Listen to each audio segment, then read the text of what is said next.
And in terms of scaling, you want to have something that can actually fight back later on. Something like a Victor or, I mean, this is not going to be the scaling argument I was going for, but I was going to say something like a Victor could end up being something that shores this up. It's in Fly's wheelhouse, but the Lulu here is going to be a very strong option with the Xin Zhao. It's incredibly good for their ability to engage and dive, the speed boost and the mobility that Afreeca is going to get from this Lulu pick. As Lulu can sometimes do. When you see the champions, perhaps. Ziggs is I mean, when you pick Ziggs early, he's a carry that you could build comps around so well, and he's not really... This is Braum. Damage. Trying to get that stun, and there it is. Trying to extend here and force a summoner. It's not actually going to happen, as now they're getting the angle here onto Fly, who's just going to pop that corrupting pot with a Time Warp Tonic and says... Fly is staying for a really long time. Gory's baiting this. I think he's over that wall. Yeah. He didn't run around the other way, so there here he is, but immediately flashing in, and they don't know what's on the other side, but they're still going to go in for it, and that is the first mistake that you cannot do into the blind jungle. He is going to go down, and that's first blood given over to Fly as, Peanut's going to land it. He can't commit, though, even with the teleport coming through. Yeah, and with Flash available, he's just 1v2ing here. He's like, yeah. This is the thing. If you're going to hardcore commit to the Rift Herald, you have to bring your Kai'Sa. Yeah. Because the enemy, awesome dude, he's got teleport, okay? And you do not have teleport. So currently it's 5v4. As Afreeca are still trying to force this fight, as immediately Lens is going to take an insane amount of damage. Fly is being annoying on the backside, but who cares? Because Noxim are just coming in here. Nice star into the wall, but I'm sorry, Keen, you're kind of alone. Yeah, Duck Dom is just completely free hitting now. Yeah, no one can touch him. This is just way too much value right now. The Viego is just charging them down. Another Heartbreaker in. Finally, Leo gets here. And yes, he's able to pick up a kill, but... The damage is done? Yeah. But he's falling far behind in the jungle farm. And it's just really unfortunate here as Fly. Yeah, and there's even more. There's no flash here on this Lulu. Yes, she is fast, but it's about to be 3-on-1. They're trying to give that kill to Gory, but took a little bit too long, so... Gifts for you. Why didn't he play the Santa Claus Braum skin? That's my question. Yeah. As Peanut goes extremely deep, and a really nice Crescent Guard is going to force that flash. Dread has to use his own. As Keen with the Meganar bar, he's coming in here. He's looking for a play, trying to make it happen alone, as the Wild Growth follow-up is huge. As now they're really trying to get in here. The Satchel Card charge will push him back. As Gory is in a little bit of trouble. Looks like he does have the Shuriken to get over the wall, but finally Keen just takes it into his own hands. Look at the health bars of Afreeca after they win this fight. Lehens takes the brunt of it, but everyone else is actually pretty wounded. Now, this is not important for this Rift Herald take necessarily, but there's a teleport coming through. Noxim are really trying to force this fight. I think it's a good choice. Don't necessarily have to do this. It's just the second Rift Herald. We'll see if it works. Gory's in the backside. And the poke damage is big. They're trying to kill Keen, but he hits Meganar, and Gory's going 1v4. He's going to go down. They do get Keen, but at the end of the day, now Viego is pretty huge in this kind of scenario. The skirmish comes in. As you can see, they're just pushing in. Ziggs is able to pick up that Rift Herald as they're looking for a bit more. The bombs. Not timing a lane push is good, and Noxim are able to use that rotation in to gain control of the river. Just kind of forcing their way through here. If you can get position and Afreeca struggled to engage, Noxim are going to be feeling happy as long as they can land some of that Ziggs poke. It's not really landing right now, actually. Yeah. Will eventually, you have to think. Okay, here we go. The hard engage does come in. Meganar about to be hit here for Keen. He's really looking for anybody. Not quite able to get it, but they zone them away. They're going to try to put the pressure on with this Meganar and go for the Dragon now. 5 players coming on. Keen is going to jump on in. They're going to settle for the Braum, and there's that wombo combo. But look at the follow-up damage, and Rich is in that backline, but Leo is gigantic. As you can see, the stolen Lulu polymorph not enough to deny Leo, and he will pick up yet another kill on this one. Peanut will have to try to make something happen here alone. Teleporting back in, I think, after he returns. We're going to see that match. Okay, it's going to be about the smite, and it goes the way of Peanut. He's able to get another big smite once again. Afreeca. Oh, and that's a deadly ends. This is not what you want. This is not the way you saw this one going. And yes, Leo is doing the best in this game. He's carrying. Look at his damage output, but look at Ziggs. Look at what he's able to do in this fight. His ultimate hit basically everything. The Dragon take is very swift for Nongshim, and that's a couple of Infernals now that you're facing. Keen doesn't have Narbar either. Peanut's going to walk right into him, but he's going to go, okay, no Narbar. He's building it up, though. He's building up. He's getting close, and here we go. Peanut is looking for it. The Ziggs ultimate totally whips as in they go. The damage is denied by Duckdom. The Crescent Guard keeps him alive.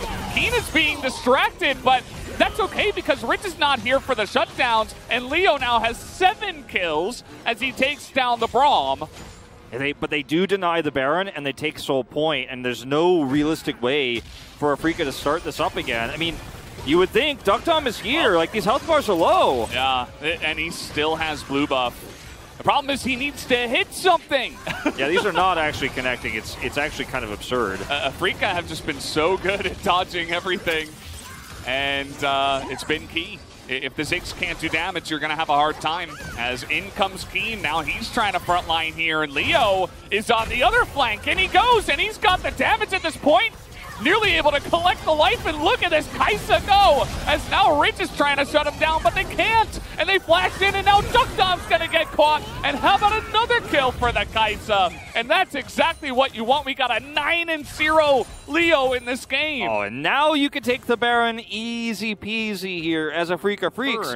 Go back and watch this moment. You know, it's like, it's kind of insane. Now, you mentioned Rich kind of being off to the side here.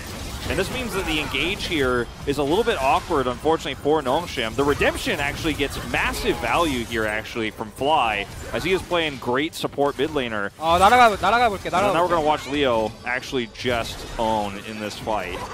Actually dodges so much. He dodges Peanut's Q after dodging all the damage from Duckdom there, and he's like, I'm going down, I'm going down, I'm going in. And look at the damage here. It's insane. And all the while, Dread is like, wait, are you guys going to play the game without me? He's like, I'm almost died to Baron. And Leo's like, no, I'm going down. I'm going to go and get these kills. It's actually insane. Like, how and I kind of like the way that they're trying to force Nongshim into these 5v5 fights on their terms, as now, okay, stopwatch a bit early. Leo just gets into the back line. Duckdom dies, and that's a lot of your damage loss. I don't think Rich and Gory have it. You can't do enough damage to kill the Kaisa, and she will collect yet another kill. The idea here is to execute the Kaisa right away, you know, but she's not that squishy. She's got a Wits in. She's level 15. And you know what? Like, she's got a stopwatch, doesn't even have to use it. She has wild growth. You don't always wild growth the Kaisa, but when she's 10-0, you do. Oh, yeah, absolutely. And they're just going to push it down. And, I mean, no Ziggs to stop the Baron push. You don't have an Akali to threaten any kind of dive. Meganar's coming in here. Afrika are winning game number 1. And forcefully they will. They will end it before it gets too late, and the Nexus will go down. As the wards are being thrown, and Keen gets one last ultimate for the road, even stays alive. As Afrika, I don't know. He still does more damage than Leo because he is, of course, on the Ziggs, but that number is usually much higher. Yeah. Look at Keen's I think that there was enough mobility on the side of Afrika to stay alive.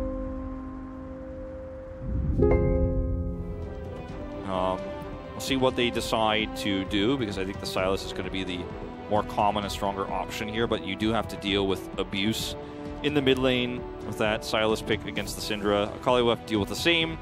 A reduced mana on the Q is going to be very annoying to deal with either champion, but Sylas in particular, I think deals with it a lot better style in recent weeks. Yeah, well, we're going to jump onto the Rift here for game number 2. Afrika already up 1 game.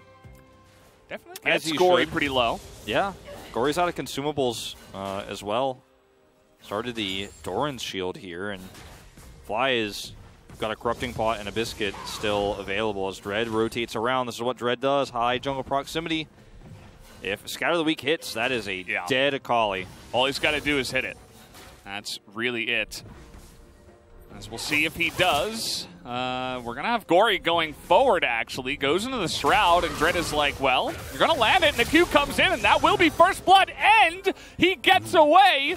Gives up the okay thumbs up. Time in the dive.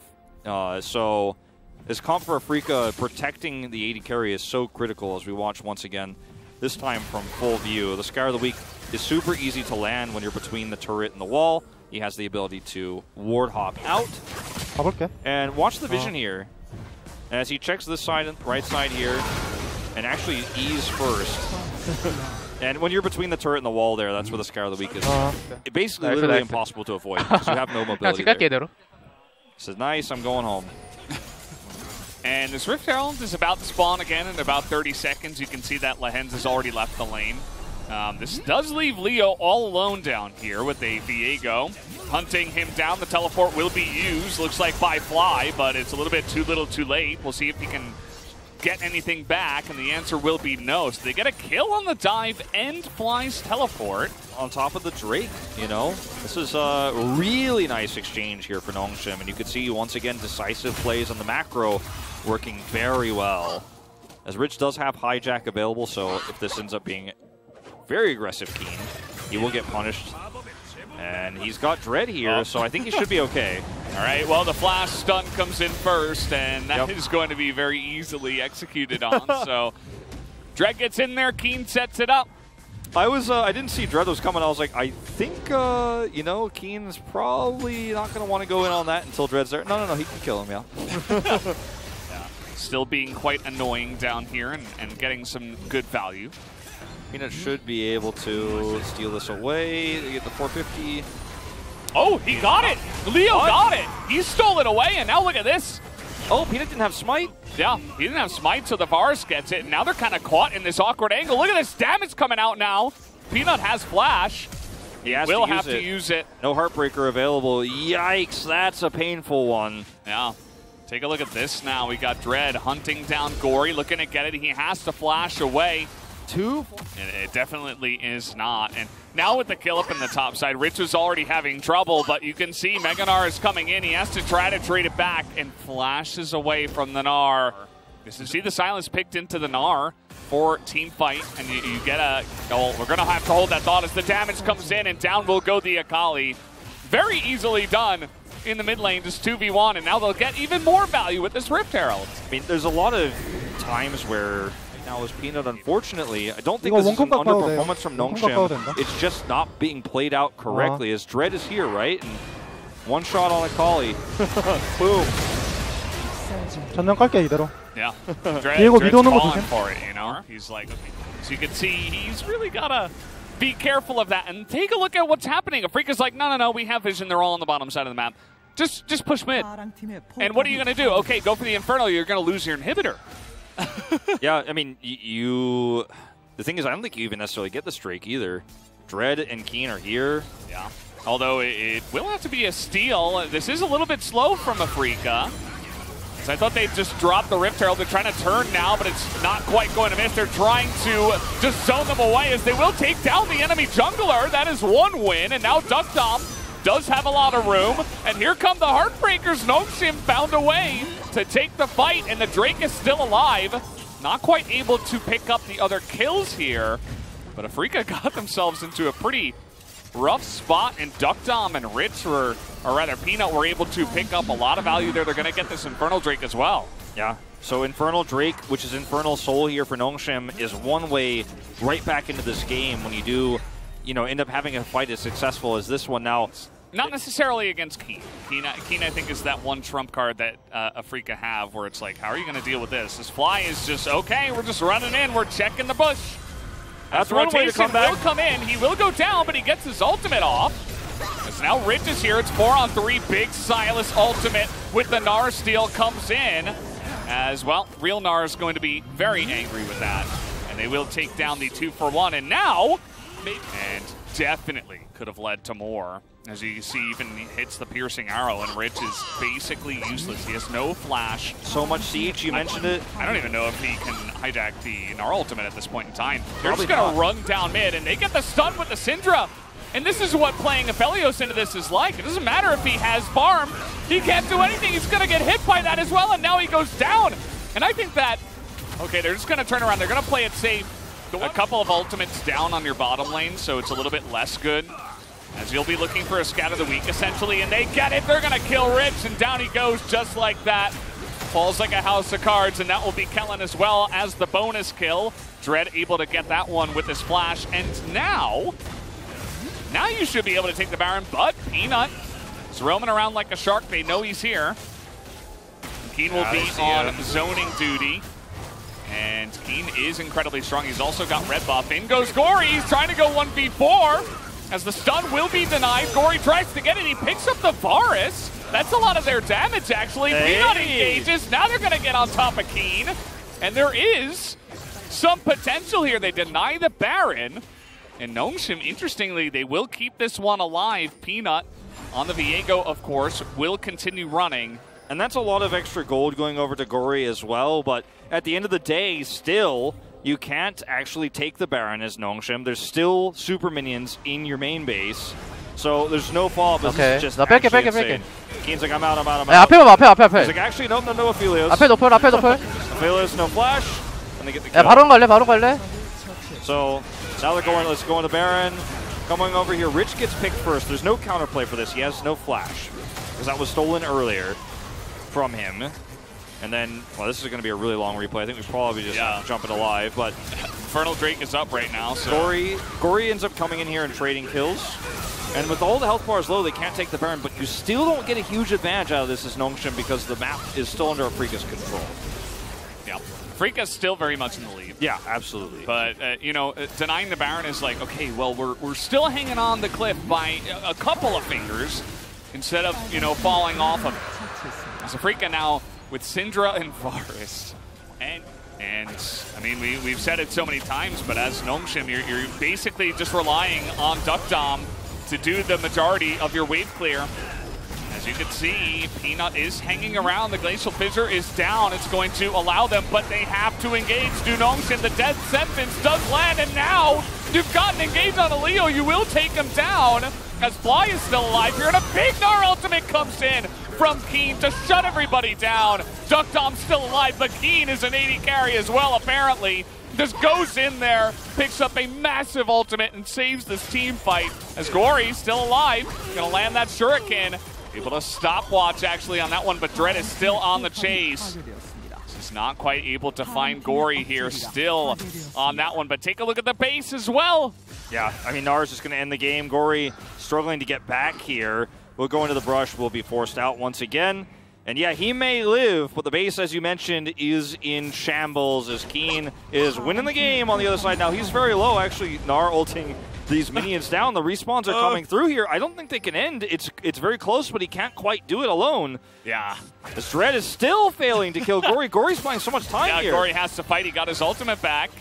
Miss on the Q, and you know, I think Gory might have been actually able to kill him. But with Dragon Kick available, there's always that, you know, there's very low cooldowns there on the Lee Sin, so you got to be careful. Just plus to stay alive. Plus the GA that he has means that, you know, if you end up getting really low, you're just going to be getting a GA. You're not going to be getting a kill.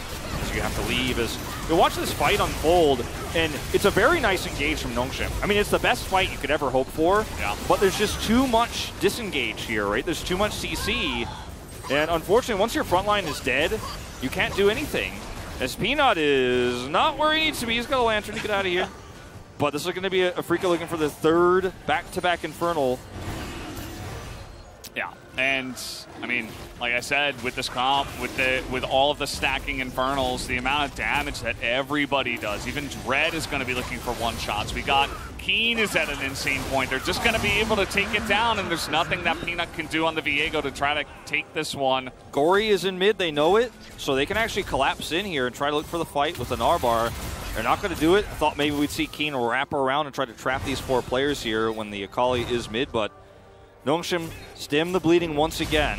Dang, well, he's doing it now. You know, look at the amount of damage that he does. He's got to be a little bit careful as the counter Gnar ultimate does come in. Dread is incredibly tanky, though. He's going to find Duck Dom in the back line, but maybe a little bit too much here. Nope, he will survive, and they get Gory on the back line as well. Dread is unkillable for Gnomeshim at this point in time. I don't think that was the best way that could have been played out for Afrika, but with the advantages that they have, you can make plays like this. You could be aggressive. They're calling a little bit late on when to go in for the Gnar there. They don't trap them. They don't prevent them from retreating, but they do go in, knowing that Dread can put that much pressure on Duck Dom. And with the amount of mid-pressure they have there, again, with Super Minions crashing through, they're going to look for a second inhibitor here. If they get a single pick, it's going to be the push to end. In fact, even without it, there's a lot of threatening that they could do here. Yeah, you just keep them at range. You wait until you have Narbar again. If you want to pull the trigger, you can. Afrika are just so far ahead at this point. triple Infernal and 11,000 gold. You're running straight into Meganar here. As Leo is pretty low, Keen is still going to jump forward, even with the low health bars, as Peanut is not quite able to get the job done on the backside. As you see the respawn here of Gory, he's their only hope, and he picks up 2. He will go down in the end, though, and this is going to be the huge upset. Afrika takes the 2-0 over Nongshim tonight. But there was always that creeping doubt, especially after that DRX series, that maybe they don't make it. You know, maybe one of Honor Life or KT actually ends up pulling them down and taking that away, but they guarantee it with their toughest of the 3 opponents left. Thank you very much, guys. This is Season with the Universe Translation, joined by Afrika's POGs, Leo and Dread. Congratulations on getting your PO spot. Leo, how are you feeling? First off, you know, now we will be, you know, getting rid of the burdens in the remaining matches as we secured our playoff spot. We have defeated all 9 teams here in the LCK from round 1 and round 2, so we're having this confidence against any opponents. I mean, play against Nongshim, the first place team, would have been pretty tough. What kind of preparation did you guys go through? The opponents are good at macro and also teamfight, so we wanted to play accordingly with more flexible kind of rotations. And Dread, how are you feeling making it into playoffs? Feels great, you know, but we did take down all the top 1, 2, and 3 teams, but we all lost to every team below them. So I'm like, what is this? So yeah, that's my feeling right now. Dread, are you aware of Afrika's jinx? You guys lost to all the teams that you defeated in round 1, and you guys won all the teams you got defeated in round 1. I don't know. I get so mad after losing, so. And Dread, we could feel your hunger of the revenge over Nongshim for sure. Leo, what do you think of this jinx? Before today, I was keep thinking about it. And I was like, today, yeah, this is the time for us to win. Even it's like the balance patch, you know? I guess this was a very positive jinx for Afrika this time around. And game number 1 was about Kai'Sa Leo ending. Kai'Sa is not a mainstream pick in the LCK these days, but why are you always so confident in this pick? You need a good team, first off. You have to trust your team, and it's also fun to play. And you sure had a lot of fun on Kai'Sa in game number 1. So let's take a look at the replay where you single-handedly carry a team fight. You flashed forward. What was on your mind? I had Lulu in my back, and also I have so many supports from behind, so I knew that we were gonna win as long as I can just keep pushing forward. Because even though Kai'Sa got a lot of kills, it's not really easy to, you know, be that aggressive. So I was so amazed by your play. Says Nuclear. In game 2, you guys let Aphelios Thresh through and played Varus Braum comp. What do you think of this champion matchup on the bottom lane? Aphelios, you know, even though he kind of looks weak in the early game, he does have lane priority. So this champion, yeah, you can always first pick this champion. But Aphelios Varus matchup, it's all about confidence and also mechanics. I guess you're claiming that you won the mechanical fight? No, I lost. Dread, Leo carried game 1, and the top side players carried game 2. Did you think that this is gonna be so easy for you guys? No, but somehow Fly just dominated the laning phase. in the mid game, 농심 did show their potential with their team fight. What did you guys feel after losing a huge dragon fight? I was so sad because I died and I was about to risk the entire game, but I tried my best to, you know, keep my mentality strong. So we have another replay, now this time around from you, Dread, so let's take a look at it together. I mean, I thought, well, this is okay, and then Lee Sin gets CC chained by every 농심 players. I thought you were gonna die. What about you? I was like, I'm not gonna die anyway. Amazing. Great calculation from Dread. You were popping off on Lee Sin. I guess you had some fun in game 2. Are you satisfied with your performance in general? Yes, I am. Even though I played a very no fun Xin Zhao in game number 1, I got to play Lee Sin in game 2, so yeah, I'm pretty happy. So you guys will be facing off KT Roaster and Hana Life Whisper, the two teams you guys knocked out of the playoff contention and stopped their summer split run. What's your mindset going into the rest of the series? Now that we are locked in, you know, I hope we can play the matches a little bit more lighthearted, and also maybe we can try some new picks and strategies. What about you, Dread? Nothing different, you know? Just as usual.